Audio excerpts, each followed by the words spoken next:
about all your family connections, your friends, never having a job, mm, never having a romantic relationship, yeah, losing your children, contact with your children, having no purpose in life, waking up, yeah, wishing you'd never been born. That's why yeah, we have rough sleepers. It's not about yeah, accommodation. And one of the mm, one of the drivers in Greater Manchester of why we have a problem and why the mayor can't fix it. The mayor has been getting people off the streets, quite a lot of people off the streets. But for everyone he takes off the street, someone turns up and the place is that rough sleeper. So yeah. it's a The conveyor same belt problem of of broken LA, right? people. So Yes. yeah, it's the So same we thing need to that we're stop the seeing in conveyor belt. California and LA and San Francisco. Yeah, because Yeah, they're just providing them accommodation, and so what happens is other people from other parts of the country come in and say, "Look, they're providing accommodation and stuff. We're gonna get something out of it, so let's move over there." We made it a business of homelessness, sort of a thing, yeah. rough sleeping. We're not fixing the actual I've problem. spent decades working with the police. I used to be based in police stations in my old job working for the council. I've trained police officers. I've designed crime reduction projects that have won awards. I've advised prime ministers. I know what I'm Mm, talking about when it comes to the police. And they need fixing. They need fixing all over the country. They've become too political, too woke, and too pink and fluffy. The police mm. now treat criminals as if they're also victims. It's not really your Yeah, I've fault seen that. you're a criminal. It's because of the environment you're brought up in. It's because you were brought up by a single mum. It's because you don't see your Mm, dad. It's because you've got ADHD. It's because of this. It's because of that. It's because you live in poverty. And that's all rubbish. You're a criminal mm. because you made the wrong choices and you Yeah, continue to make the wrong choices. yeah, And you're making the wrong choices in an amazing country. yeah, yeah, The way a normal person can help with sleeping in the UK is you need to email your local councillor and your local MP, and you need to mm, say to them, I'm not voting for you ever again until we have an end to rough sleeping because you're yeah. in charge and you're doing nothing about it. And the reason Mm. why we don't solve rough sleeping, and this is hard to hear now, the reason why we don't solve it in this country is because, truthfully, no one really cares. No, People no, think they care. no, they You don't. think you care. People on the Yeah, street think they care. But when the no, choice comes down to ending rough sleeping or voting for something that you want and affects your yeah, life, everybody yeah, votes for what affects them in their life. No one votes to yeah, help rough sleepers. So therefore, yeah. politicians don't do anything about it because there's no votes in it.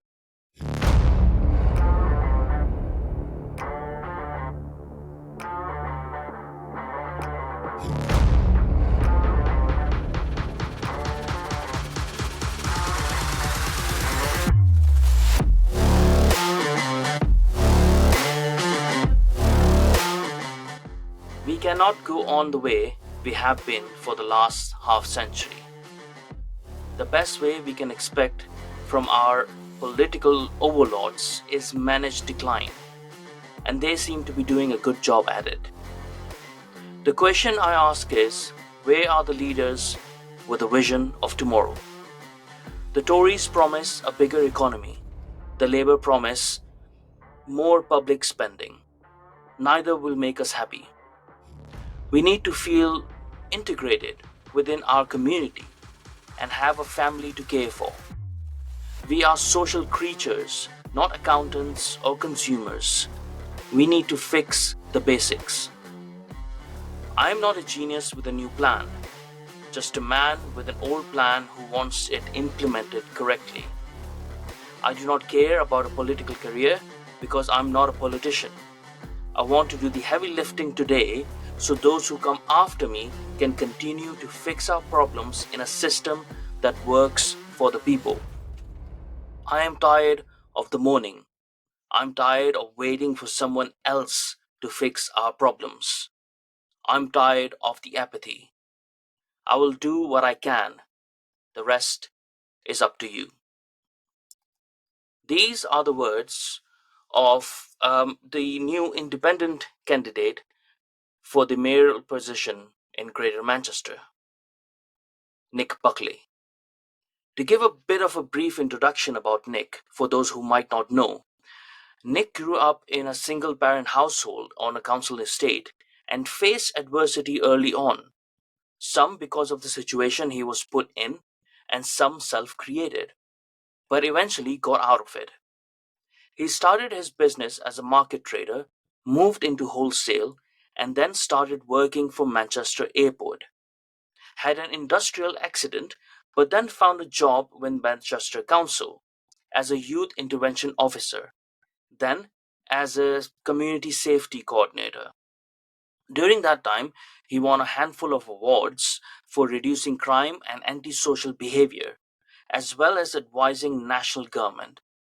In 2011, he took redundancy from the council and used the payout to set up and fund a charity to help young people avoid a life of crime, the Mancunian Way, which now is a multi award winning charity. And in 2019, he was awarded an MBE, Member of the British Empire, for his work, which included uncovering child rape and setting up homeless support projects.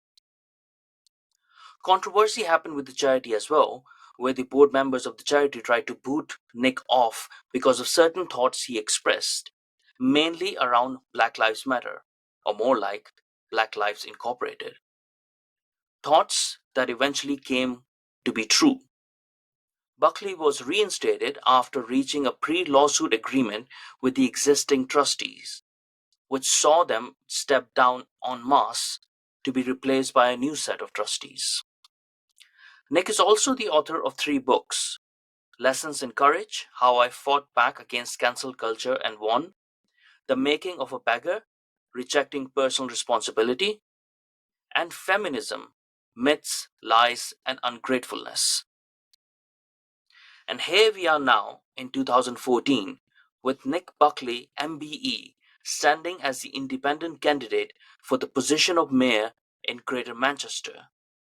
Information for which can be found on his website, Nick Buckley for Mayor, and I will put all the links for all the links about him and about his work in the description below. Now, today we are going to talk about the current situation of Greater Manchester, the top issues that Manchester is facing, and the best solutions to fix those problems. So let's welcome Nick. Hi there, Nick. How are you? I'm good, thank you. And thank you for inviting me on your podcast. Thank you. I hope I didn't do anything wrong in the introduction and everything was fine. Just one slight mistake. The election is 2024. It's this year. It's not Oh, I said 2014. 2023, didn't I? No, I'm no, still you, stuck in you, 2023. you said 2014. Oh, Yeah. I'm 10 years behind. Yeah, no problem. We're going back. Actually, I wouldn't mind going back in time at this stage. Yeah. Well, yeah. I wish we all could. Yeah, even 2014 was a lot sooner. Mm. So tell us about because you are from Manchester, Yeah. like you are a native from Manchester. You know the problems very well. You worked a lot more than any politician's work. You know, you have more experience, life experience, and work experience in that respect. So tell us, what is the current landscape of for the candidates? Who are the main candidates that are standing up? At the moment, there's only 2 other candidates who have put their hat in the ring. One is Mm, the incumbent at the moment, Andy Burnham, who's a Labour Party member, and he's the current mayor. And then there's a gentleman for the Conservative Party threw his hat in the ring a couple of weeks ago. So there's only 3 of us at the moment. But there will be more. There will be a Lib Dem, there will be a Green, and I would imagine a few more independents will throw their hat in the ring. okay, so but the elections are in May this year, aren't they? Yeah, so it's 4 months yesterday is the Mm, election. mm. So is it normal for the candidates to declare themselves very late on within these mayor races? Yes. The mayor elections across the country get no profile, get very little press attention apart from the London one. So people Mm, throw their hat in the ring very late because basically no one cares about them. And that's one of the yeah. huge problems with the mayor system in our country. No one cares about it. No one holds them accountable. No one Mm, scrutinises their policies. No one judges them on their performance. It's an extra layer of bureaucracy that nobody wanted, nobody asked for, and is acting just like every other layer of bureaucracy, which which is is the incompetence. same when it comes to local authorities as well, isn't Yes. it? Like, uh, and what people don't understand, that the local authorities and the civil services and this mayor offices and stuff, these are the actual engines of government, because they Mm, are doing the groundwork, right? And when they go unaccountable accountable, that's where we are wasting money, and we're wasting our resources, and things are not getting done, because the main politicians, in the parliament, they're rotating, they're only there for 4 years or whatever. mm. They have a short-term thinking.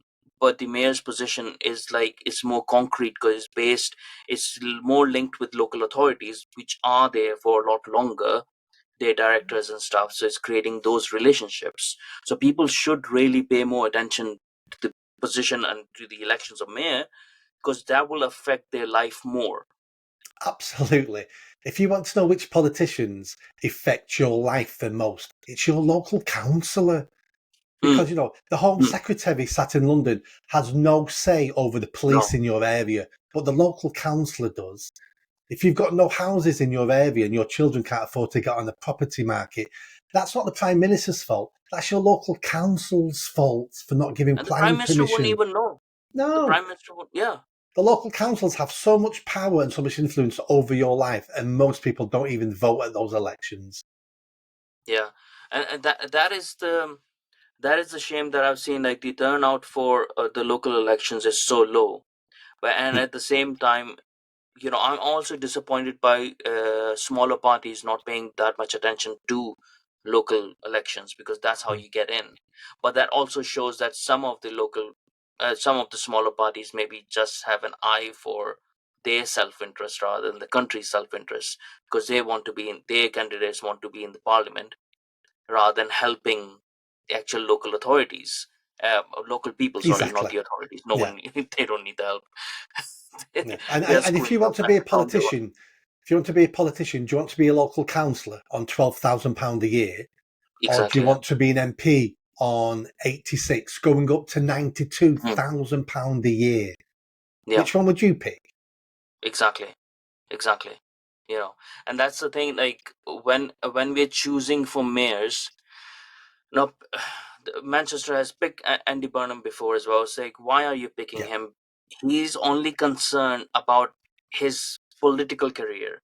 That's Mm, all he's concerned about, how he can go up the ladder and become the leader of Labour. That's his main priority, you know. And everything that he does is going to be through that lens. He's not gonna, ruffle any boats, anything of that sort, if it reduces his chances to become um, a leader of the Labour Party in the future. This is why, absolutely like, the mayor's spot on. position is best served as independent candidates, Yeah. and people who are not politicians, who have actually done something, you know, and are going to contribute further. Yeah, absolutely. A career politician. That's why they're called a career politician, because they're only Mm, worried about their career. It's their job. So, if you're working in Tesco's, of course you're looking for promotion. Of course, if your supervisor leaves, you're thinking, I want that job, because it's your career, it's your job. And that's what yeah, career politicians do.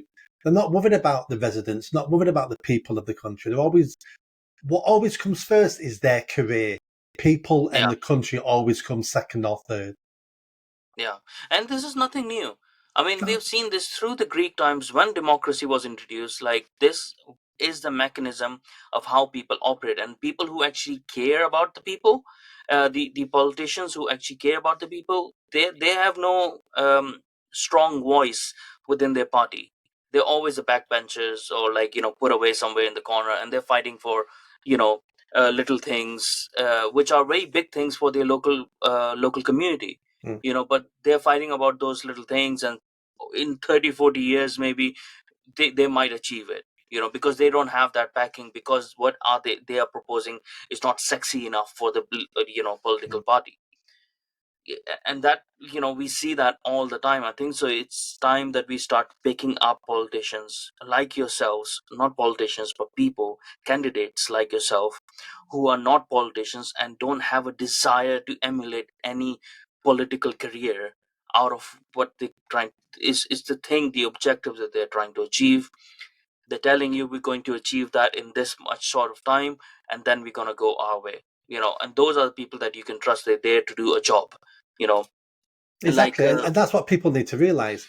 And the best way of describing it is this way. So you're a politician, you've got a choice A and choice B. Choice A will improve your country in 5 years' time, or choice mm, B will improve your prospects of being elected again. Which yeah, one are you going to take? We all know which one the politician will take. And that's the huge part of the problem. We yeah, have career politicians who are not putting the country first.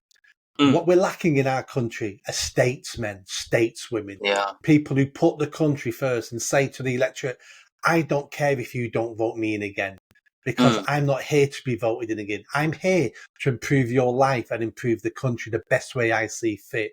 And if you mm, don't like what I do and what I say, don't vote for me. yeah. That's what we need more of in this country.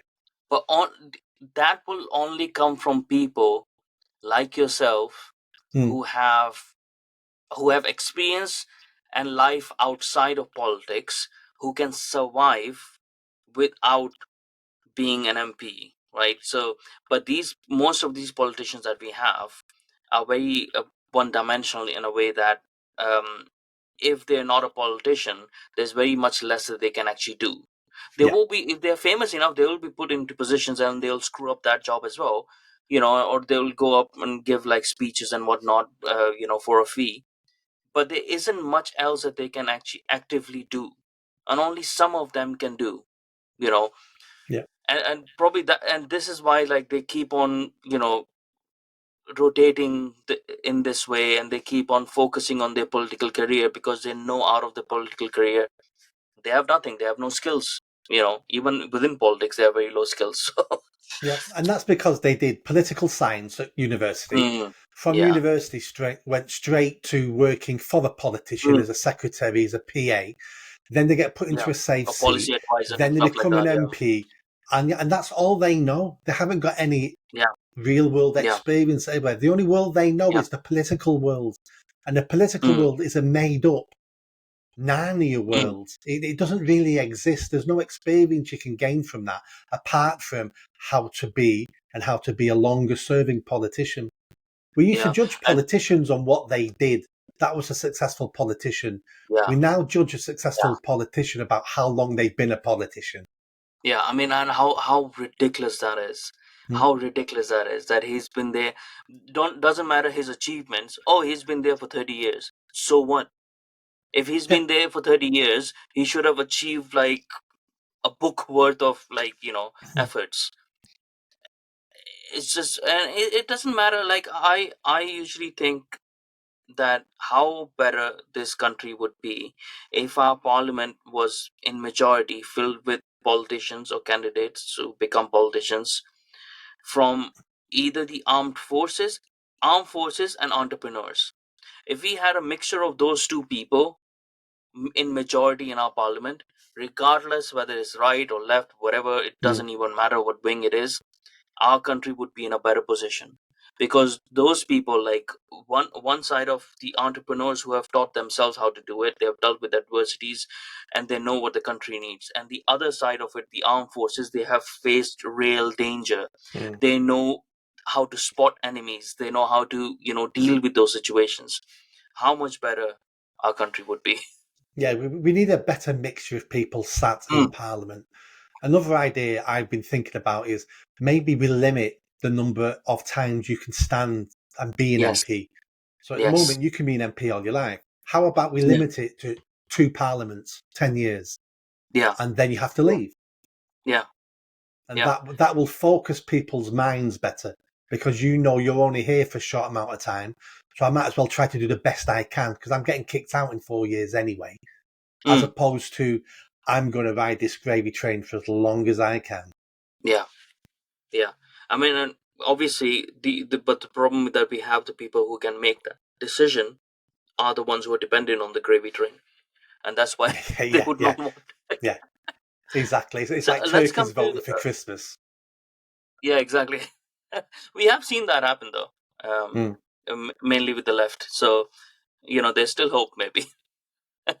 Yeah. Let's come to the problem of Manchester. So, in your opinion, like, because you're a native over there, you lived there for such a long time, and you have worked there, you have started charity over there, like, you're involved in the community, your Mm. family, like, what do you think are, let's focus on three main problems. What are the three main problems in Manchester, fixing which can drastically improve the lives of people over there? Yeah. The first thing I need to say is the problems in Greater Manchester is exactly the same as no matter where you live in the UK. Manchester Mm, has no special problems. We all know what the problems are in the UK. We don't mm, need a rocket science. We don't need a Nobel Prize winner telling us what our problems are. The person on the street knows what our problems are in this country. But for Greater Manchester, for me, obviously, I don't concentrate on problems that I can't fix if I become mayor, because that's just a waste of time. mm, So I'm concentrating on yeah. problems that I know I can have an impact on. So the first one in Greater Manchester is Greater Manchester Police. The mayor is fully in charge of the police. It's the only thing he's fully in charge of is Greater Mm, Manchester Police and Greater Manchester Fire Service. So in Greater Manchester Police, I'll be fixing the police. I've spent decades working with the police. I used to be based in police stations in my old job working for the council. I've trained police officers. I've designed crime reduction projects that have won awards. I've advised prime ministers. I know what I'm mm, talking about when it comes to the police. And they need fixing. They need fixing all over the country. They've become too political, too woke, and too pink and fluffy. The police mm, now treat criminals as if they're also victims. It's not really your yeah, I've fault. seen that. You're a criminal. It's because of the environment you're brought up in. It's because you were brought up by a single mum. It's because you don't see your Mm, dad. It's because you've got ADHD. It's because of this. It's because of that. It's because you live in poverty, and that's all rubbish. You're a criminal mm, because you made the wrong choices and you yeah, continue to make the wrong choices. yeah, And you're making the wrong choices in an amazing country yeah, that gives yeah. you opportunity after opportunity after opportunity. Mm. So don't tell me it's because you're poor. When people And say, how much of a slap it is on the face of people who are in actual adversities as well, mm, who are poor, who are in that position as well, and who do well. It's not as if like being poor means automatically you become a criminal. There's a lot of poor people. Majority of the poor people, they have high moral values. you exactly, know that is, in most situations, that is why they're not really really well off, because they're not willing to cheat their way in some ways, yeah, right? In some ways, yes, they are stuck in a situation where it's generational problems, or they're locked with in geographical uh, issues that we have problems with when we don't have good transport links, or whatever the situation might be. But there's a difference between a person who is poor but willing to work and showing the effort and trying to get out of it, and a person who is like, poor, given up, and a person who is poor and who's gone into crime because that's mm, how they're seen. Those are all choices that people make. It has to be personal responsibility. exactly. Personal responsibility. Because you're right, that criminal lives next door somebody in the same position as them, but they're not criminals. And it's a slap in the Mm, face to poor people and working people across the country because they're not criminals and they took and made the right decisions. It's just an excuse we give people that it's not their fault. And what we need to do yeah. as a society, start holding people accountable and saying to them, it is your fault. And all this Mm, started from the 60s when we started losing societal shame. That societal mm, shame is a yeah. tough tool we Mm, use to keep everybody else in check. And once we started getting rid of that, people then decided I can do what I want because my lifestyle is as valuable as your lifestyle. And it's like, no, it's not. yeah. And we all know it's not. And we need Mm, to make sure you do as you're told because it'll improve your life, but it'll also improve the community. So we need to get back to some of those old fashioned basics. And the police yeah. need to look at this as And well. we can have a police force infused with other areas of, like, social work or health or whatever it might be, who are saying like, no, it is your fault, you've done this crime, it is your fault, but here we have the mechanisms to help you. right? We're Mm, not like just going to put you in the prison because it's your fault.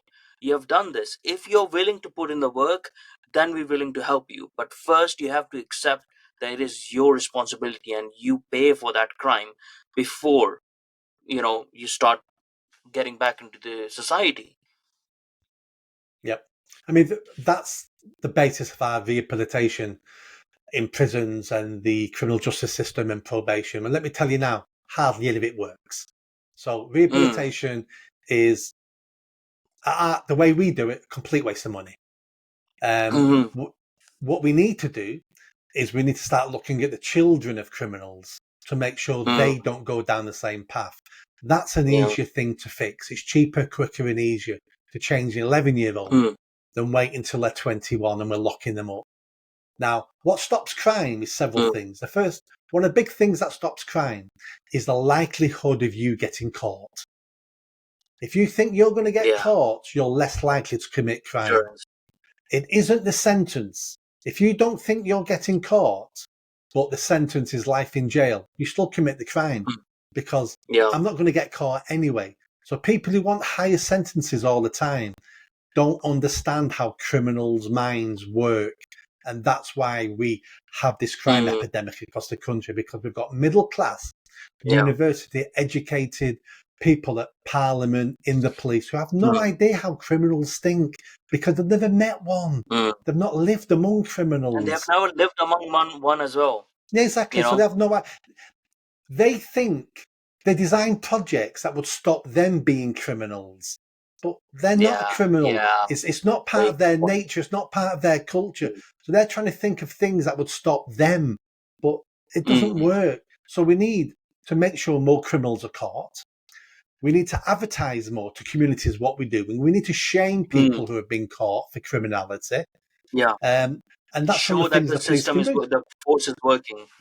Yeah, and we need the police tackling the crimes that residents want them to tackle. Nobody wants Mm, the police tackling Twitter and Facebook and no. hurty words online. They want the police on the streets searching people for knives, stopping drug Mm, dealers, stopping people breaking into their house. That's what residents want. They don't want yeah. Twitter being police. So we need to get the police back to what the people who pay their wages want them to do.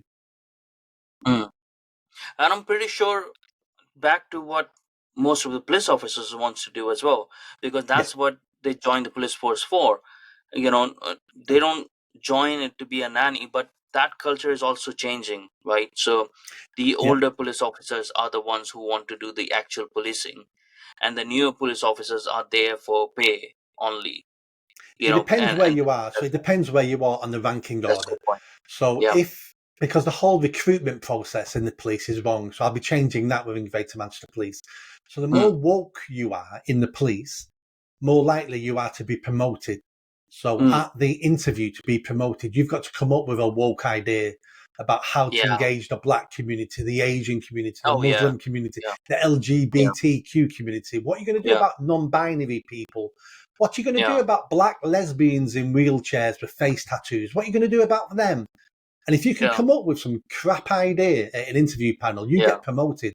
So the Yeah. police have incentivized to promote the most woke officers, who then Mm, promote the most woke officers. So what we need to do is clear out the top layer of senior police officers and yeah. start again.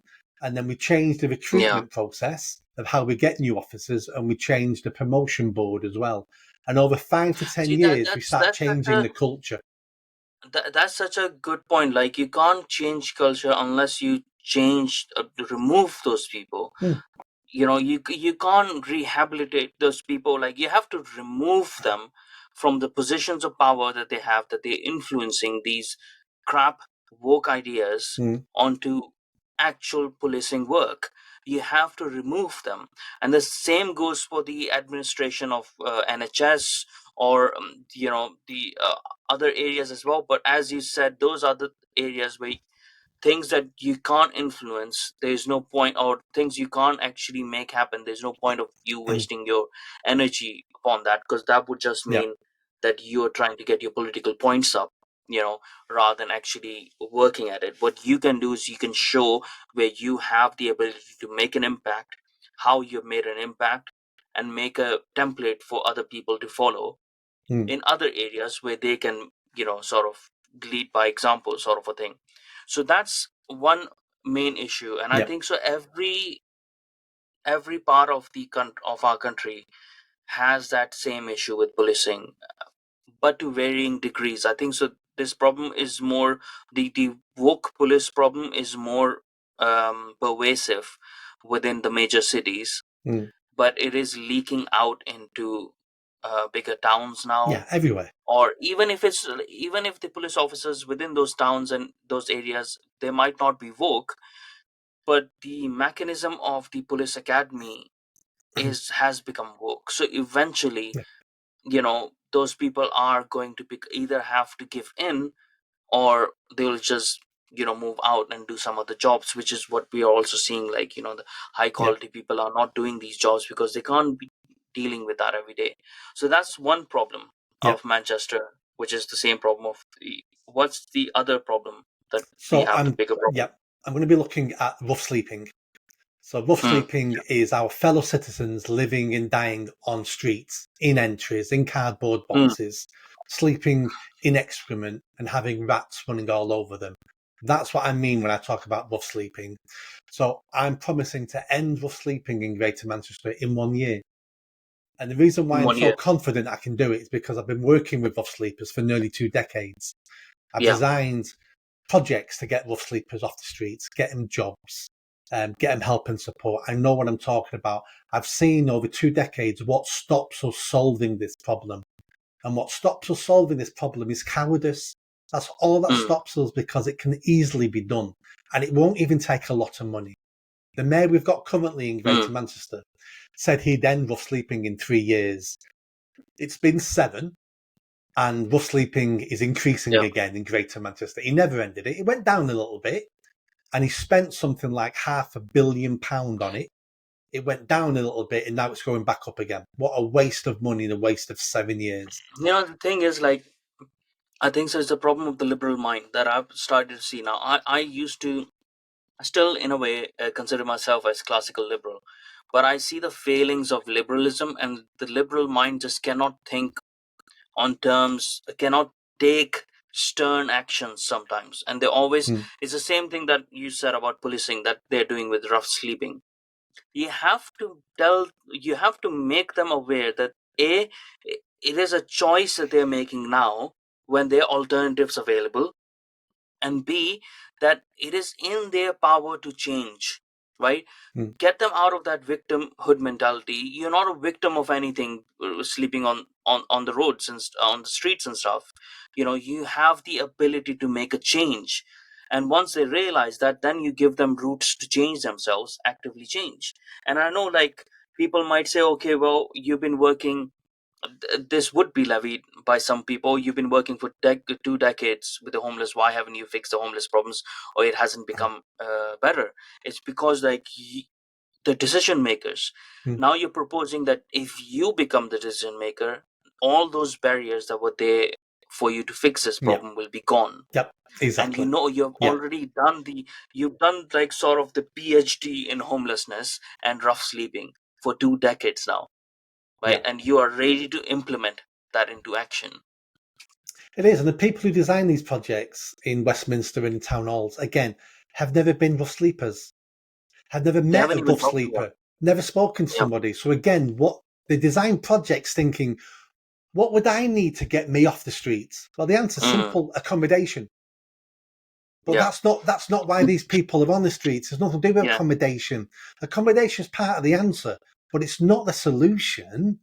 The solution is poor mental health over decades, Mm, drug alcohol mm, addiction, you know, losing yeah. all your family connections, your friends, never having a job, Mm, never having a romantic relationship, yeah. losing your children, contact with your children, having no purpose in life, waking Yeah. up wishing you'd never been born.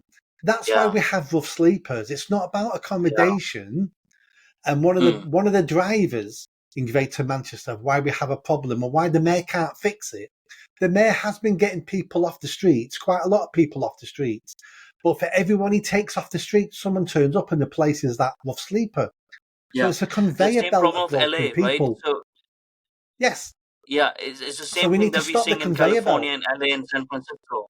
Yeah, because Yeah. they're just providing them accommodation, and so what happens is other people from other parts of the country come in and say, "Look, they're providing accommodation and stuff. We're gonna get something out of it, so let's move over there." We made it a business of homelessness, sort of a thing, Yeah. rough sleeping. We're not fixing the actual problem.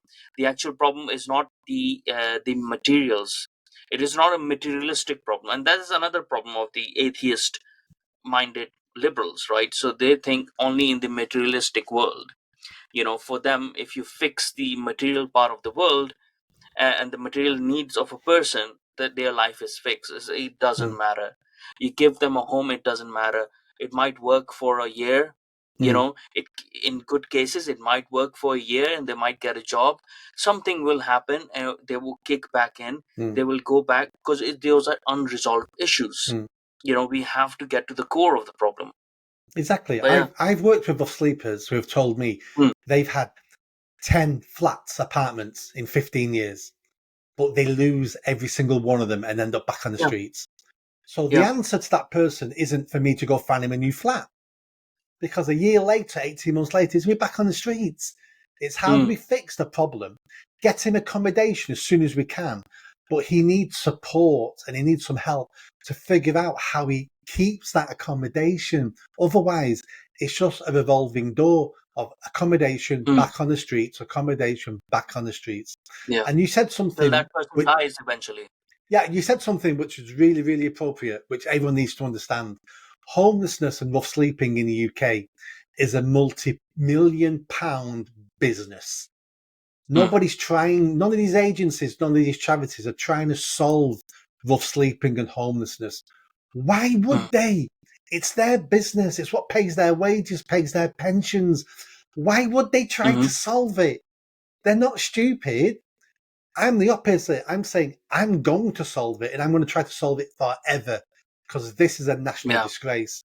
And the first way we start See, the solving it, purpose, the go on. purpose of the purpose of charities should be that the main goal should be that in 5 years time or whatever period, 10 years time, they should not exist anymore. Yeah, That should be their main objective. yeah, Otherwise, it's a scam. yeah. It's a grift. That's what that's what you should be aiming for. Like in 20 years time, in 30 years time, we aiming that there won't be that much need for it, and then we can do something else. You Yeah. know. Every big charity, all these huge charities, you're not the small ones. Some of the small ones do fantastic work, Oh but yeah, small ones are different. Yeah. the big ones are all corporate scams. Don't ever give money to Yeah. big charities. And I'm talking Yeah. about Oxfam, Children in Need, Yeah. Yeah. RSPCA.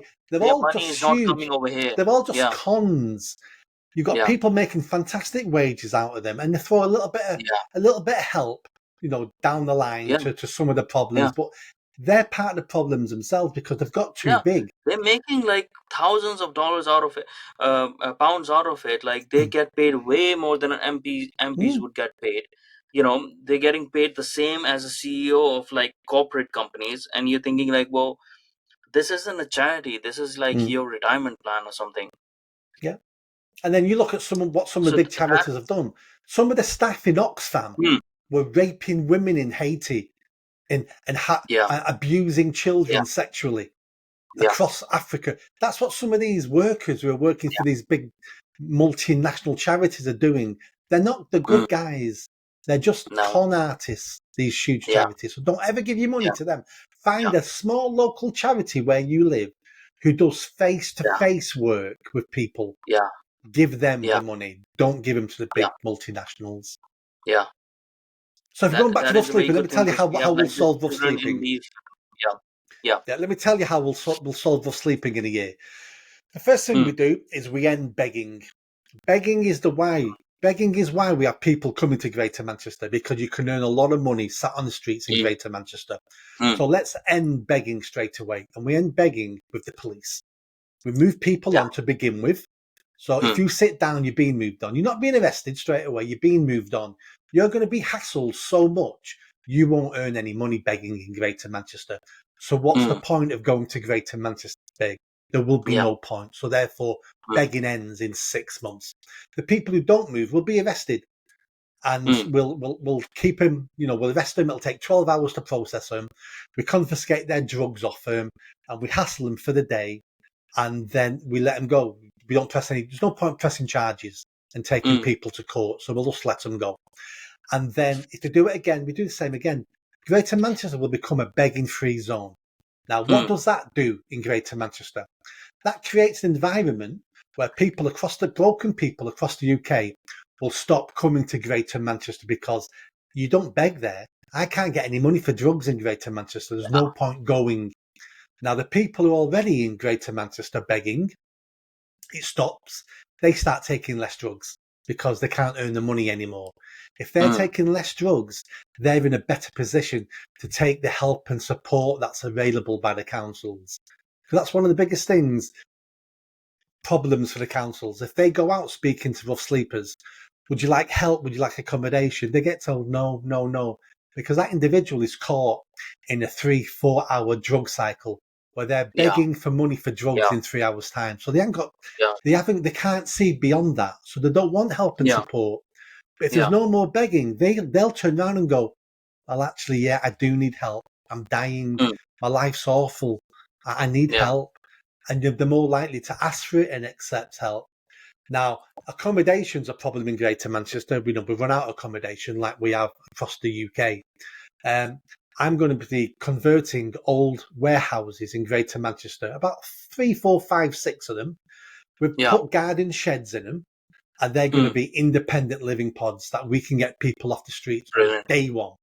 So Yeah. on any day someone says, I want off the streets, they move straight into that. Mm, They'll be policed inside, so there'll be safe places to go.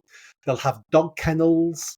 The rules will be quite lax, so people can drink, people can take drugs under certain circumstances that we don't see them doing it, because that's one of the barriers. There's no point in me going to your hostel because I want to take mm, drugs tonight, so you won't let me in. Well, no, yeah. you can come to my hostel, mate.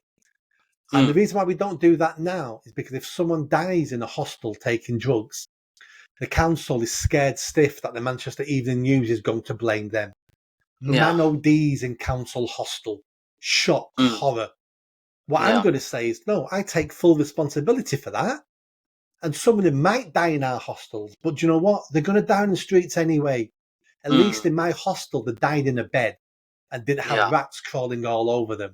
And not Mm, everyone dies in our hostels. We get most of them into a better accommodation and into a better mm, life. But mm, senior managers at the council, their cowardice and then prioritising their job and their pension means people can die in the streets, because I'd rather you die on the streets than that mm, affect my pension and my job, mate, because my mm, job's more important to me than your life.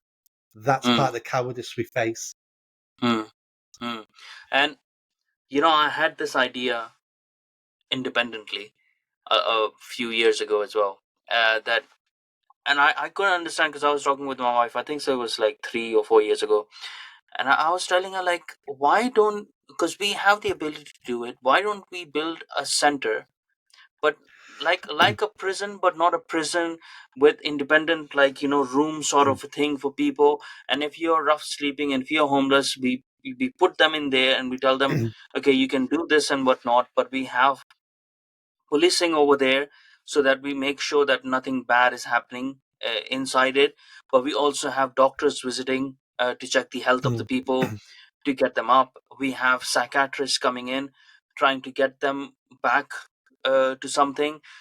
We have people enabling them to, you know you're giving them responsibilities and stuff, and the appoint people as like hall monitors and stuff, right? So rotate that Yeah. just to give them responsibility and show them sort of a way. But at least they will not be on the streets, they will not be begging, so they won't be susceptible to all these gangs and stuff, who are using them for their drugs and whatnot. Mm, So they won't be selling drugs and stuff. Eventually they'll see a way, they'll be shown a way that you can leave the drugs, right? So, and there's help for you, you don't have to be scared because we're here to look after you, to become a better member of the society. That will cost us so much less than all the crap that we do, putting them in accommodation and mm, whatnot. And we will make sure that person within a year or whatever, they will never come their life on that year living in that accommodation, which is actually geared towards getting them out of that accommodation. you know Yeah. it would change them forever. I just don't understand why. What is, obviously, but we have talked about this, why we don't do it is because then the charities and all those other people will actually lose their grift if we find a workable solution to this problem. And it's not even that hard. Like, let's say I live in Essex, right? So within Essex we have the majority of homelessness or rough sleeping is in places like Colchester, South End, and Chelmsford. Like these places which are where people congregate more, like Brentwood, where they can beg. And like you said, like Mm, the reason for coming into Greater Manchester, you won't even have to build that much. We have a population over 1 million, but the homelessness is not that bad. mm, You just need to build one or two centers for the whole of the county, and you can fix it. yeah. I mean, the first thing to say is most people who beg are not rough sleeping. Mm. Something like Yeah. 70-80% of Yeah. people you see sat on the street begging, 70-80% of them are not sleeping Wow. outside. They have accommodation. This is just their Yeah, they've been grift set up over there. to earn money. They're all drug addicts. Most of them are drug addicts. And you've got some Eastern Yeah. Europeans who are criminal gangs, but Mm. they're not rough sleepers. Now, the centres you just Yeah. talked about do exist. So, most Mm. councils will have a homeless shelter like that, but they're very small. So we've learned over the last 20, Yeah. 30, 40 years, building building ones with 100 beds don't work. Yeah. They're Mm. unmanageable, Mm. absolutely unmanageable. So we have centres now run by some of the housing associations. They may have 6 beds, and they're like halfway Yeah. houses. The staff based Yeah. there, but they're Yeah. expensive to run. There's not enough Yeah. of them. They don't do a good enough job running them. Because Yeah. here's a true story. I I got a guy into one of these centres in Manchester a week before Mm. Christmas, about 10 years ago. And we visited him a Mm. couple of days before Christmas to make sure he'd settled in, make sure there was no problems. And he was in the kitchen with arts and crafts making a sign saying, "I'm homeless at Christmas, please donate." And the Mm. staff were allowing him to make a begging sign in their hostel, Mm. knowing he wasn't homeless, knowing he was going to go Yeah. out and beg and use that for more drugs, which if he Mm. took those drugs, he'd then be kicked out of the hostel. And I said to the Yeah. supervisor, "Why are you allowing him to do that?" Mm. And the answer was, "It's not my job to stop him. What he does outside of this hostel is up to him." And Mm. that's the problem with a lot of these services. They don't Yeah. care.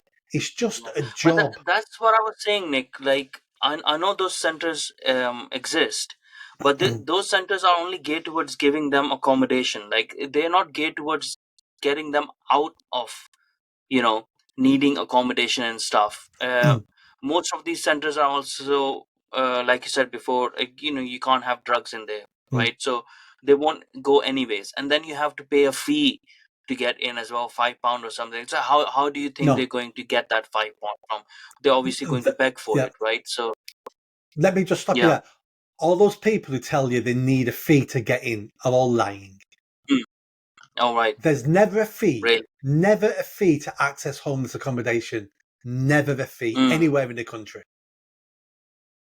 Really. Yeah, So that's just yeah, because I talked with few homeless people, so that's just their grift. Like, that's they're their just gift. trying to get Yeah, money for the. because Yeah. straight away it makes you think, I need to help, and this person wants to get off the streets and wants to get Mm. help. So it's a great way of pulling your heartstrings, but it's all lies, all a load of rubbish. Mm. Okay. So maybe like the ones that are asking for money, if there are any asking for money, that won't be council ones. Those would be private charities or stuff if they are providing accommodation. There'll be a mixture, but none of them will be charging people. None of them. Really. Yeah, Mm. Very interesting. See, like someone like you would know because you worked in that way for like yeah. 20 years. so you would know and you can stop that, and the excuses that people will come up with and whatnot. So that is a, but that is a workable solution. Manchester has those Mm, empty warehouses, right? And that's how we can get people off the street, mm, stop them from dying, and actually show them, when people are in those positions, a lot of things click within their own head as well. It's only as little as someone saying that I care about you enough to not let you die on the street, even though you're a stranger, but you are my countryman or my countrywoman. you know you are part of my nation, part of my community, and I do not want to let you die on the street. That is usually enough for someone to, you know sort of wake up and say, like, I'm not worthless, someone cares about me you know yeah, so yeah, I mean, I think let me just jump in there. You're making the same mistake we talked about that okay. the police projects do, that the homeless projects do. Mm, You're putting yourself in a situation and asking yourself, what would mm, it take to make yeah, you yeah. change? And you're thinking, Mm, people telling mm, me I'm work. No, no, no, no. None of this works on the streets. These really, people are yeah. so broken that you Mm, telling them they're worth something and they're a decent human being means absolutely nothing. That's how broken these people are. mm, We may be able to get them to a better stage after months of years of working mm, with them, where they then start to think yeah, maybe I am worth something. But I've had so many yeah. homeless people, rough sleepers, say to me that they're sorry they were ever born because Wow, yeah. they have constantly lived in pain. They've given pain to everybody around them, and they're a Mm, waste of oxygen. I've had so many people tell me they're sorry they were ever born because there's no good in them. They've contributed nothing and they've been a waste of space. That's how broken some of these people are. mm. And no wonder then they're taking drugs, Mm, or why won't they, you know yeah, exactly. just to They're numb trying that to pain. dampen down the pain they feel. Mm, And that's what yeah. drug addiction's And about. it's like, this is a, should be a primary responsibility of everyone in this country, because how can we be sending aids to foreign countries when we have our own people, you know feeling like this, being on the street Yeah. like this? I can't even imagine. Like you said, I was trying to put myself in Mm, that position, and I came up with, like, okay, yeah, that might change me instantly, or someone giving me an interest. But that's sort of like a Hollywood yeah. idea of what a homeless person is, Yeah. if you think about it. And you know how can we be helping other people and just letting our own feel like this, Yeah. that they rather not be born, yeah. The way a normal person can help rough sleeping in the UK is you need to email your local councillor and your local MP. And you need to Mm, say to them, I'm not voting for you ever again until we have an end to rough sleeping because you're yeah. in charge and you're doing nothing about it. And the reason Mm, why we don't solve rough sleeping, and this is hard to hear now, the reason why we don't solve it in this country is because, truthfully, no one really cares. no, People no, think they care. no, they You don't. think you care. People on the Yeah, street think they care. But when the no, choice comes down to ending rough sleeping or voting for something that you want and affects your yeah, life, everybody yeah, votes for what affects them in their life. No one votes to yeah, help rough sleepers. So therefore, yeah. politicians don't do anything about it because there's no votes in it. I Mm, stood for Manchester Council once, 10 years ago, on one issue, mm, and that was to end rough sleeping. And that's all I talked about in the mm, campaign. I didn't win, but this is the best example I can give you. Some guy emailed me saying, Nick, I've seen you standing. Could you tell me your policy, please, on more cycle lanes in the city centre? And I emailed yeah, him back going, my policy, I have no policy on cycle lanes. If I'm yeah. elected, all I'm going to do is Is sort out then, the council and yeah, get people off the streets. And he mm, emailed back going, thanks for your honesty, Nick. I won't be voting for you. yeah, So he privatises cycle lanes over him seeing people sleeping on the streets in the city centre every single day. And that just reflects the UK population that we really don't care. It's so sad. I mean, I think so. That's probably also the fault of loss of religion and community, Hmm? over time, because we have gone so much towards, and I don't have anything against atheist. I'm like partly atheist myself. But the atheist worldview that is popularized, the mainstream worldview of only being materialistic, drives you in that way where you are only after your selfish concerns Yeah, and only after your selfish materialistic concerns, not caring about the other human being or your community and so on, that you're concerned about the cycle lanes and not about a person dying on the street while you're cycling in your cycling lane, yeah, you know. And that's the thing, like it feels like the soul of the nation, and I believe every nation has a soul. The soul of this nation has been corrupted, or has been, like, is lost. yeah. People, we didn't correct me if I'm wrong, did Britain have a homeless and a rough sleeping of this extent problem before, when it was prosperous? We It had might be in we cities we like had a London and those problem. areas. The UK had, but the main cities had a problem in the 80s when we Mm. were, we had mass unemployment, industries were closing down. We had a rough sleeping problem then. And But it's always been, sorry, it's always been, to my understanding, it's always been when there has been some sort of national adversity, hmm, some sort of economic disaster that has forced people to be on, rather than them doing it as a way of living. it's no. So even in the 80s, it was people weren't thrown out of their houses living on the streets. It was still the same sort of people now, broken Mm, people. But what happens when a government is short of money is to start cutting services. And one of the yeah, yeah, first things to cut services is mental health and homelessness because no one cares yeah, about those people anyway.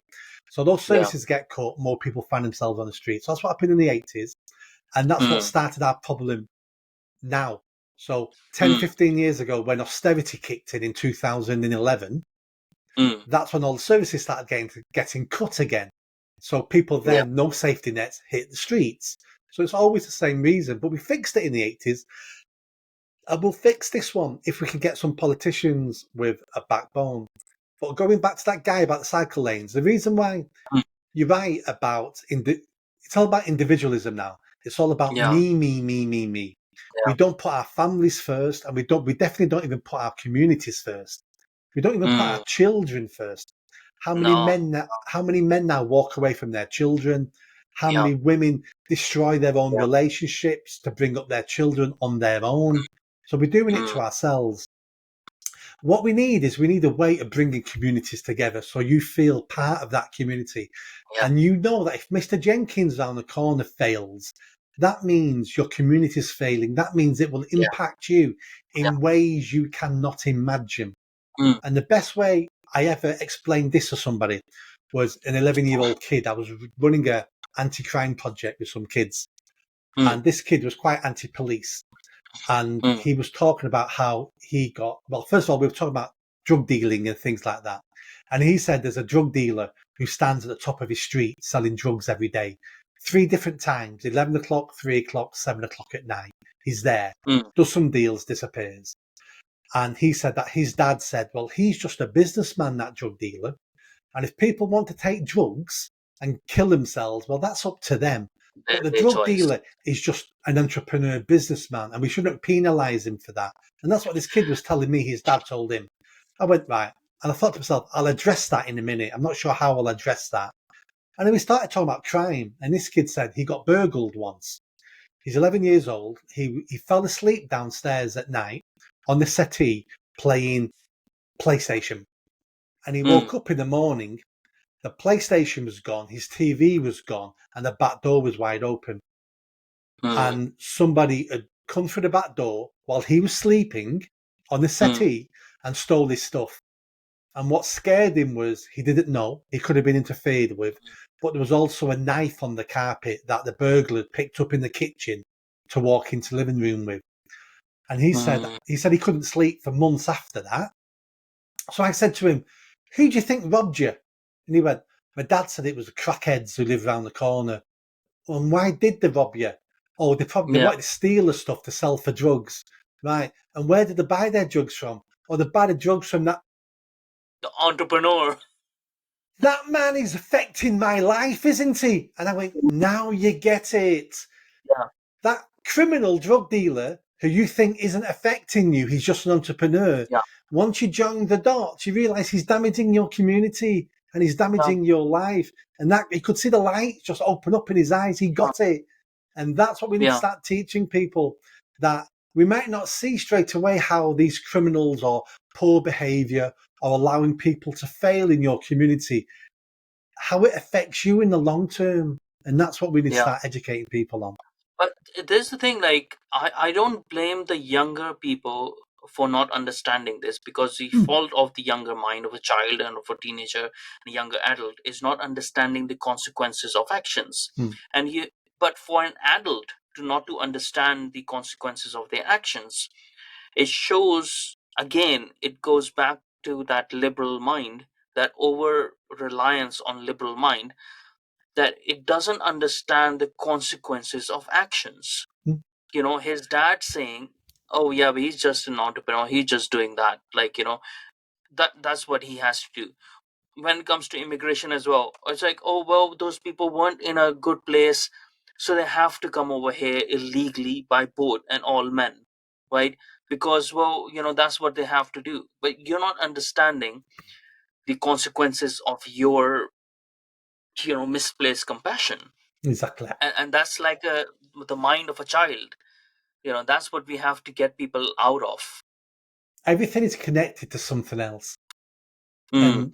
And we're very childlike at the moment. So when you're a parent and your child wants to eat cake 9 times a day, every day, you end up saying no, because I know that's bad for your health in the long Yeah. term. Because I love you that much.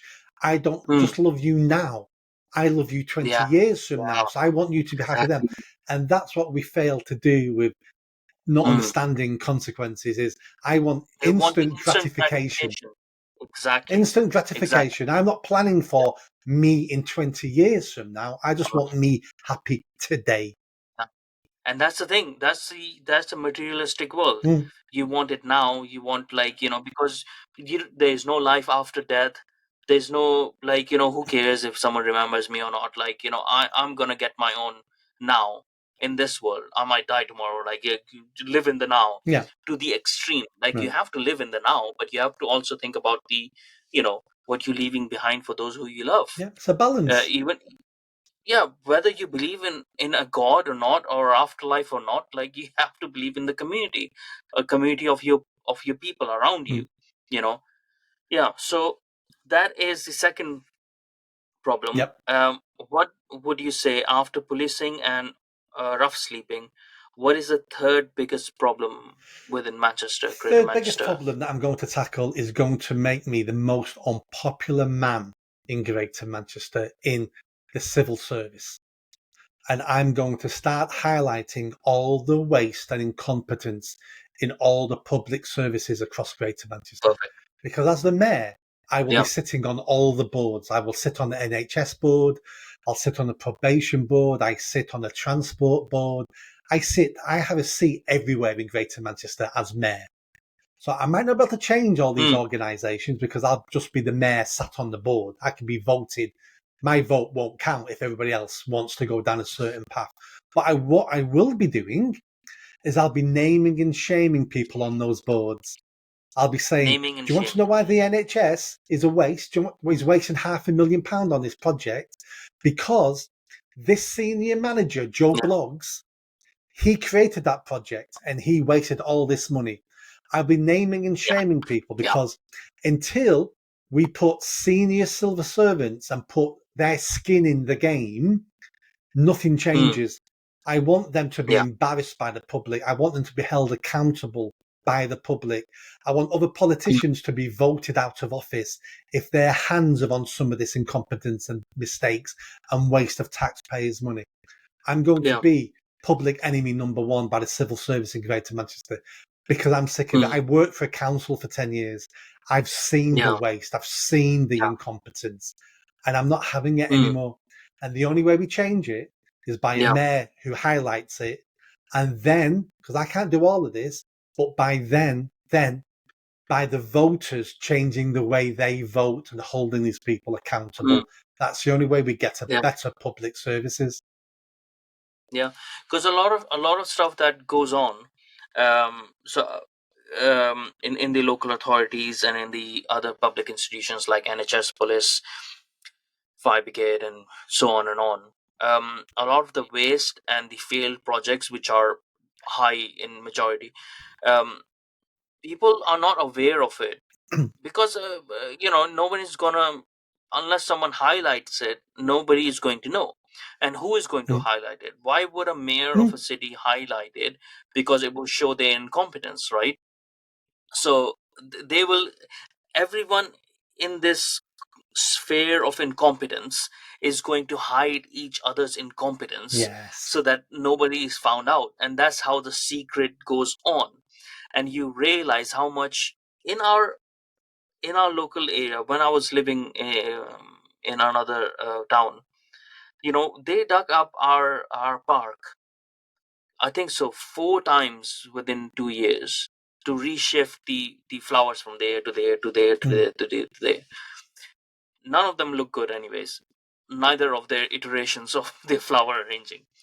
But I was thinking, like, for each time you have hired people to do this within 2 years, yeah. each time you have got the flowers and got, they're not cheap, to do this. You probably hired someone to arrange it, right? So you've hired an expert, a florist or whatever, while our library is shutting down because there isn't enough resources. Mm, It's like, where are your priorities? Like, what is going on? But nobody highlights it in a way because they can hide that. It's like, oh, mm, no, no, that's a separate budget. It's like, yeah, but how much have you wasted of that separate budget? yep. So if someone is there in office which is saying, like, okay, this is a failed project, this is what happened, I'm the mayor of this city, and I'm showing you that this project happened by this person, they took the responsibility of it, this department, and that's how it failed. Yep. And then we And need to over go time, back. when you show it. Then we need to go back to senior management in the council going, you signed this project off. That's your signature there. You've just wasted Mm, £35,000. That's a disciplinary. And if it explain happens yourself. again, you're Yeah. sacked.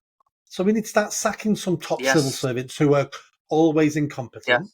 And then sometimes it really isn't Yeah. the civil servant's fault. Sometimes the civil servants come up with a project, implement it, Yeah. and then the local politicians start interfering and they want it Yeah. Yeah. changing, and then it doubles in Yeah. budget. And if that's the case, I need to then say, this isn't a civil servant issue, this one. This is a Yeah. local councillor, and it's Yeah. Councillor Abdul, it's Councillor Jones. Yeah. They ruined Yeah. this And project it's by not, it's not interfering. really about, like, it's not really about punishing people. It's just about uh, making people accountable, because it's public money, right? So just showing that you have to be accountable for it one way or another. You can't look what happened within Essex. What happened with Tarak? They went into administration because they invested billions of pounds without any proper checks and stuff, and that person scammed them, and they went under. As a result of it, those people haven't lost their job. Yep. The directors and who make the decision, they haven't lost their job. They're still making the same amount of money, which is a lot of money. People don't even know this. Mm. The directors in local authorities, they make a lot of money, right? Over £100,000. They make more than your local MPs, Yep. right? But the people in Tharak now will have to pay increased council Yep. tax. Their public services are going to be reduced because there is no money for it Yep. till that is paid Mm. for. But there's no consequences of that one person or two people, whatever, uh, making those decisions. They still get to keep their job, they still get to Yeah. keep their pensions, while you will potentially lose yours. And that's why some people need to be punished. That's why we need to Yeah. sack some civil servants, not for revenge, but so it Mm. sends a message out to the whole civil service Yeah. that, oh, Yeah. I need to start doing a better job. Because if they can sack Joe Bloggs for making a mistake, they can sack me for making a mistake. I better Yeah. start working harder. And that's the Yeah. message I want sending out to the whole of Greater Manchester. That Yeah. crazy mayor will sack you, will embarrass you, and will ruin your Mm. career if you keep making these incompetent mistakes. Because that crazy mayor will come after me, and I will be that crazy mayor that does that. Yeah. And I think so, regardless of anything, like, that should be a people, the public of Manchester really need to realize that, you know that there's someone who's willing to do that, and there's someone who really doesn't care about their political Mm, career, or any political career. They just want to do a job, and they are actually on your side because they're gonna take on everyone, mm, you know and that's regardless of whether someone is on the right side of the politics or the left side of it doesn't even matter, you know so yeah, I mean, I think so, those three problems are one of the, the three top problems. And fixing that is probably going to fix like 70% of the problems in yeah, Manchester, do you think? yeah, Yeah. And the other problems will start fixing themselves once these three problems are fixed. yeah, exactly. Yeah. And if it works So in Greater Manchester, that's a template for yes, the rest of the it's going to be country. model. Other people can Yes. steal these ideas. I'm not precious Yeah. about the ideas. Come and steal them if they work. Yeah. And some of the some of the stats now I want to go with you, just to let people know as well the scale of the issues that they are. Um so this is from the census of 2021. The population of Mm, Manchester has increased by 9.7%, almost 10%. Obviously, over 2-3 years, it would have increased even more, compared to overall in England, where it has increased by 6%. mm, Right? So that's added pressure, anyways, and we have to think like where that population is growing. However, the median age of Manchester is between 29 to 31, which is a really good positive if you want to activate a population to actually achieve something. mm, A lot can be achieved from there. um Now it says that the marriages and civil partnerships in Manchester are at 31%. That is mm, very low, but that is probably the average for the country anyways, or mm, somewhat average for the country, which is where a lot of problems comes from, you know and you know that because you come from a single parent household. You know how much it can limit you and your prospects mm, and your life. So a lot of people do that. Like, when you start talking about like the need for family values, they start backing the single mothers are doing a good job, blah blah blah. It's like, when we're talking about family values and needing stable two parent families, it is not to bash the people who find themselves in those situations of single parent household. It is to say that they should be better off, and we should not be modeling their adversities onto the rest of the country. We should be expecting more, or expecting better for the rest of the population. you know um and again, we have households including a couple with dependent children. It rose from 14.9% from 2011 to 16.9%, which is again, a major problem.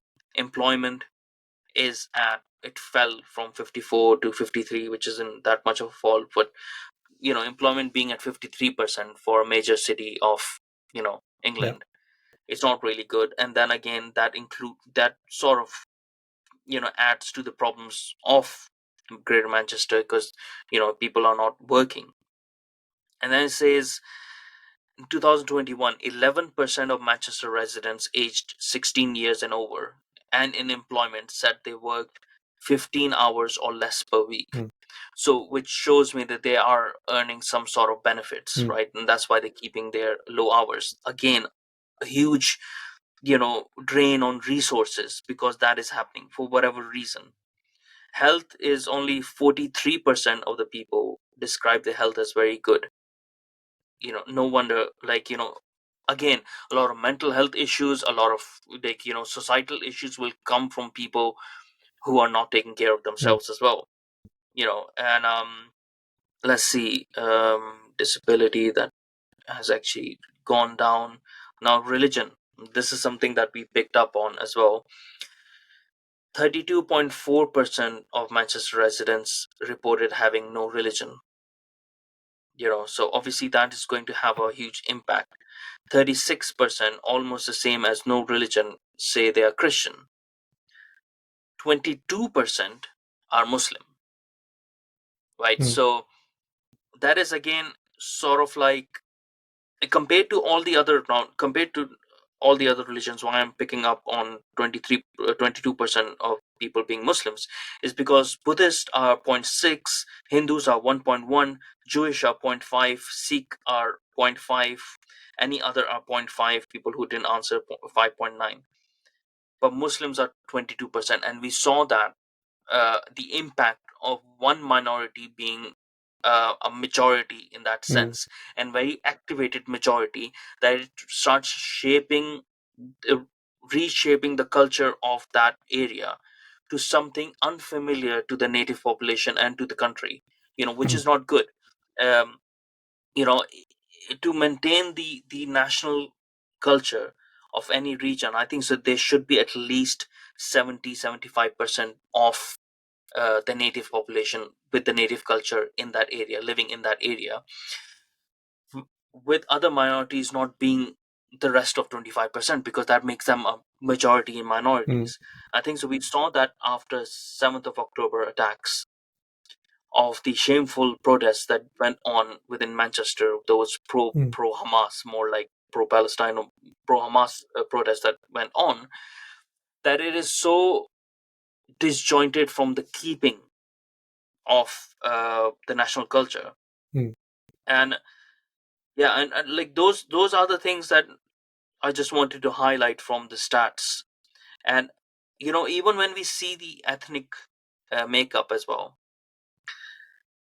the the white native population of Manchester right now only stands at 57%,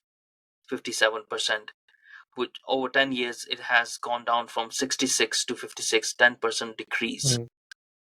And this is a, people might not understand it being a problem, but it is a problem. uh, because you lose that cultural connection, you lose that community connection, like we talking about before, that care about the community and stuff, that starts going down because you don't have the natural native people of those areas actually activating within there. And most of these, another thing within that was national identity, that people, the British only identity was 56.3%, but the English only identity has gone down from 48.6% to 8.8%. Mm. People with English only identity, right? So we might say, okay, yeah, there's a lot of white British, 56 or whatever percent are white British over there, but only 8.8% are English only identity. You know, I mean, people might call other people racist for pointing this out, but it matters. It matters how a nation is made up and how the problems Mm. occur, because people are bringing outside problems in then, and those are unfamiliar to people in public services or how to deal with them, and for like the native population and the care for those problems. So yeah, Mm. I just wanted to point those few statistics out. Anything that stands out over there that you want to Yeah, highlight? I mean, immigration is the number one problem. Well, it's it's probably the number one problem we have in the country at the moment. That's what the next general election will be voted on. Immigration, mass Mm, immigration. It's been a problem all my life. People think it only started getting Yeah. worse when Blair came in or since the Tories have been in. Mm. It's accelerated, those times, but it's been a problem all my Yeah. life. We've had immigration with no integration. I saw it as a child growing up in South Manchester, Yeah. where we started developing Yeah. areas which were only for Pakistani Muslims. And that was in the 70s that started Mm. happening in the area I lived in. Yeah. We need a national, well, we don't even need a national discussion on immigration because every politician knows what the British people want. And that's an You end. need a national activation, like actual activity. Do something about it, Yeah, yeah. like, you know. And it And I, can be you know done. what? Yeah, It and can be done. I'm saying that as an immigrant myself, right? So I'm someone who was born in Kuwait, lived there till I was 15. Then I went to Pakistan because my parents were from Pakistan. I lived there for 10 years. And then in 2010, I came to England, right, as an immigrant. So, but this weird notion that if you're an immigrant, that means you should be pro open borders just boggles my mind. It's just Mm, like, why did you do you think I came to this country? mm, I came to this country because I love Britain. I mm. love British history and I wanted to be a part of Britain, right? So eventually I did my time and I became British, right? But there was a reason. Why would I come to a country and help destroy it then? Like, what's my motive? Like, it doesn't compute in my head. Why would I then also come to a country and not want to be a part of its culture? Why am I coming then? Why have I not stayed where I And was? that's So that means I'm because, only coming from for economical yeah, gains. yeah, yeah. You're And coming if for I'm only personal coming for reasons. economical Yeah. gains, But most people are yeah, but stupid. Most okay, people, that's fine. I was going to say, most people are stupid across the world. Most people are stupid. So Yeah. somebody will flee Pakistan or flee an African country, come here and go, Mm. I'm in a better country, but I'd like it more like Pakistan. Well, if you want it more like Pakistan, there's a place called Pakistan you can go Yeah. and have it just like Pakistan. But they don't Yeah. have the Yeah. intelligence or an understanding of unintended consequences, because if they have their way, they will Yeah. turn the UK to the country they fled, Yeah. which means their Yeah. children eventually will Yeah. have to flee the UK to find somewhere better. And this is just because humans as a Exactly. creature, we're stupid. Yeah. Yeah. And the thing is, okay, it's fine for that person to think like that, but fine for the legal migrant, right? Illegal migrant, that shouldn't even be happening. But okay, it's fine for that person to think like that because they're thinking in their self-interest, whatever, they're coming over here. But we should be thinking, why are we allowing those sort of people to come over here who don't care about this country? Yeah. And now, not only allowing them to come over here and live over here and work over here and benefit from all the benefits that we are giving, right, which they haven't contributed to, like I haven't contributed to that. So I'm very, mindful of that from way before, from the start of my life or from generations Mm. before. But then, while they are not fully incorporated, they don't care about the country in the same way. They don't love the country in the same way more than the other country where they're coming from. This is why I hate the concept of dual nationality as well. We give them nationality then. We make them British. Oh, like, has our uh, nationality, our citizenship become like a Tesco card, club card? We're just Yeah. giving it out to people who don't even shop there, like, sort of a thing. And That again, is, that is a problem. That, it's because we have career politicians. And what career politicians yeah, want, they want to be voted in again. And who wants to take on immigration as a problem to tackle? Because you're going to be called a racist, and any yeah, benefits you you deliver are going to be decades from now, and you're not going to be a politician then. So you want some benefits in the yeah, next 2 3 years because you're up for election again. It's all short termism, and that's mm, why none of our career politicians will tackle any of our major issues because there's nothing in it for them. They get no benefit out of mm, solving a problem that a future politician will take credit for. yeah. And I think so. The moment most of the north of England, it just clicks in their head that we need to stop voting for Labour. right? And we need to stop voting for actual politicians who care about us, Mm. regardless of where the allegiance is. That's the moment that we will start changing the politics of this country. The only thing that sustains labor is this sort of like generational hold of people, like, oh, never Tories or never this, like, don't even vote for Tory. Like, we have Mm. to put both of them out. Tory party Yeah. needs to die for this country to be to actually move somewhere Mm. forward, and the Labour Party needs to be voted out, Yeah. and rediscover itself, Yeah, I think, sort and of a all thing. our parties need to rediscover themselves because they're not doing what they should be Mm, doing. They've changed completely, and I hope the next general yeah, election will punish the Tories for not being Tories, and Labour will yeah, get in, yeah. and things will get worse. But sometimes things have to get worse Mm, before they can get better.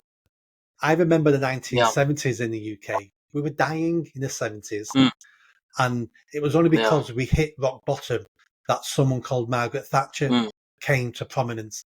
And I'm yeah, hoping over the next yeah, 5, 10 years, a new leader will come through the ranks, man or a mm, woman, from Labour or from the mm, Tories or from somewhere, and will save the yeah. country. But we've got to hit rock bottom because even though we think Yeah. it's bad, it needs to get a lot No, this worse. is not rock bottom. Yeah, Yeah, exactly. this is not rock bottom. What we are witnessing now is where we being harassed by the woke mob, right? So we've been harassed out of our jobs and stuff, but we're Mm, still fighting that. That is not rock bottom. That is cultural issues mm, that only matter in social media and in those places. They don't matter in your communities as much. mm, They only matter when you left them unchecked, mm. right? But when it, what we are waiting for is our complete extinction of our resources, um, higher taxes, right? Because all Yeah. of the is so funny, like, so labor is promising everything, and a lot of people, labor supporters, are like, see, like, we're gonna get this and that and that, and they're gonna lower the taxes. It's like, look, this version of the left, the only way that they can make money, or they have the sense of making money, is through taxation. Mm. So the moment they come in, they'll have to raise the taxes.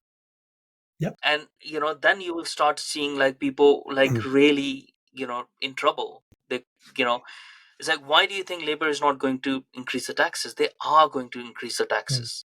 And that's when it hits everyone's purse, when it's the materialists who are losing their materials as well. That's when we you know join together, and sort of like, yeah, i, Yeah. I just I just hoped, and I still hope, that we don't have to go down that road, because it will mean a lot of adversity for a lot of people, a lot of good people who didn't who don't deserve to be in those positions. But I just sometimes we hope need we that need to get burnt if someone we're putting our sensible. hand in the fire. We need to get burnt if we're putting our hand in the Yeah, fire. And we've got to a stage now where yeah, a large part of our population thinks socialism and communism are great things because we've not had it for yeah, decades. So we probably need a taste of it to jerk people yeah, back into reality that, oh, socialism bankrupts every country it's ever tried in, and communism yeah, turns people into cannibals every country it starts in because there's no yeah, food. yeah, So yeah, I hope we don't have to hit rock bottom. I'm like you. I hope we don't, but yeah, it's the path we're on at the yeah. moment. Because I don't want to live in a miserable Yeah, I don't want to live in a miserable time. I want have a family, have like have a like better life with my wife. yeah, But but yeah. So I hope, I really hope that people wake up, at least for Manchester, mm, and vote you in me too. this time around. Yeah, because it's going to give us so much hope for the rest of the, like, I'm so far away from Manchester, so the problems of Manchester are a worry for me, but like Yeah, not a consequential worry for me. But it's the point that of getting someone local of that area coming in, who doesn't care about left or right that much, who just wants to get a job done and show people and actually get the job done as quick as possible and hold people accountable. That is going to give people not the people within the public services an idea of how they should be run, but to the public of what they should expect from their Yeah, politicians. exactly. And that hope is where they're going to say, you know well, why shouldn't I vote for someone independent? Why shouldn't I vote for someone from Reform Party?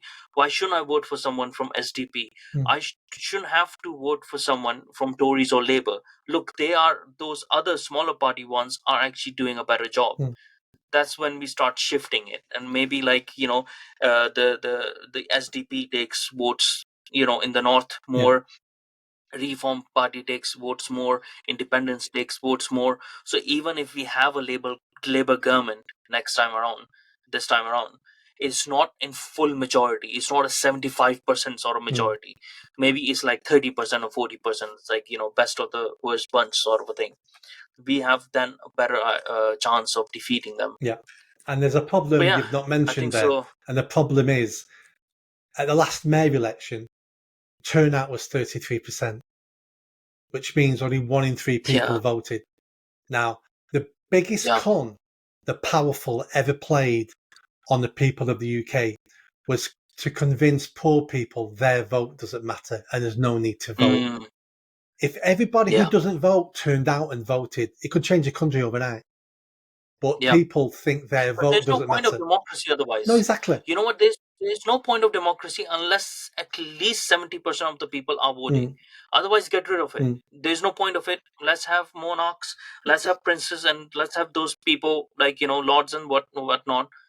We are better off that way, because then we are upfront with what we have, right? When we have kings and those stuff, we are upfront with what we have. When we have a system where only 30%, 40% of the people are voting, then we have con artists, like, overcoming our nation, and we don't know what is going on. Exactly. So That is a if you've problem. got a Yeah, turnout at a mayor's election at 30%, you win. it shouldn't Well, count. you win on 15% of the Yeah, voters. So if you only want 15% of the vote, that's why you target specialist groups, because you can win by being a mayor only for 1 or 2 little groups in your yeah, area, and that's enough for you to become mayor. That's not how you run a city. You need to be the mayor for everybody, yeah, and that's why we need to increase the no, turnout at these elections. yeah, yeah. It's like how in Australia it happens, it's mandatory to Yeah. vote. We need some sort of, like, well, if the turnout is 30% or something, the vote doesn't count. The vote, it has to be, there has to be a qualifying turnout for the votes to actually count, you know or something. Either make it mandatory that everyone has to vote for it, or like every household has to vote, or whatever the case might be, or like the votes don't count, then we keep on trying. Something, Yeah. 'cause we can't have a minority dependent on a minority extreme issues sometimes as well winning the vote. Yeah. you know because, like, out of those 33%, if the 15%, like you said, are all woke, you know which are actually in the minority within this Yeah. country and whatnot, but they are more activated to go and vote, then they're Yeah. going to elect leaders, and that this is what is happening. Yeah. Yeah. Yeah. Yeah. I mean, you could even implement a So yeah, scheme I where hope people you vote get a for you. discount on your council tax if you vote. So you Yeah, incentivize yeah. people to go out and vote. Something, we need something. Yeah. Yeah, yeah. Either we need to just make it mandatory. Mm, We say, well, what, this is your civic duty, like going on a jury duty. mm, You have to do this if you're living in this area. Um, or we incentivize it, something, carrot or stick. It has to be mm, something. We can't just leave it, you know. But yeah, anyways, so it's a good point to end this conversation. It's been hour and a half, anyways.